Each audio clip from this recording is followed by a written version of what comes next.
কি টেকছেন এটার নাম? পাটোয়ার টেক নতুন বিচে আমরা এবারই প্রথম আসলাম। যদিও এদিক দিয়ে আমরা মেরিন ড্রাইভ হয়ে টেকনাফ গিয়েছি, কিন্তু এই জায়গাটাই কখনো নামা হয় নাই, এবারই প্রথম নামলাম। এজন্য এই ভিডিওটা আমি দর্শকদের উদ্দেশ্যে উৎসর্গ করছি। আমরা দুইটা বিলাসবহুল গাড়ি নিয়ে পাবনা থেকে দ্বিতীয় দিন আজকে সফর করছি, যদিও তৃতীয় দিন আর কি সফর করছি। গতকালকে কক্সবাজারে আমরা কাটিয়েছি, গিয়েছিলাম মহেশখালী।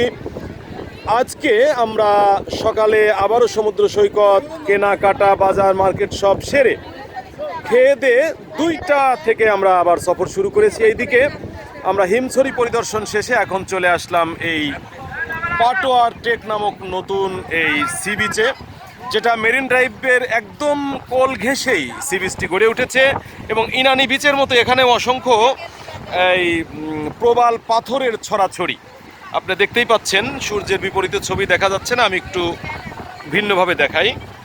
হ্যাঁ, এই যে দেখুন। আর এই পার রক্ষার জন্য সরকারের পক্ষ থেকে এই কংক্রিটের প্রচুর পরিমাণে 4 ঠ্যাং বিশিষ্ট এই কংক্রিটগুলো তৈরি করা হয়েছে, সেগুলো আপনারা দেখতে পাচ্ছেন। আর এই বিচের আরেকটা বৈশিষ্ট্য, বিচের একদম মানে পাহাড়ের পাদদেশে বিচ, পাহাড় একদম নিকটে। তো ধন্যবাদ। এখন ছবি ওঠার জন্য ডাকা হচ্ছে, আমি সেদিকে ক্রমশ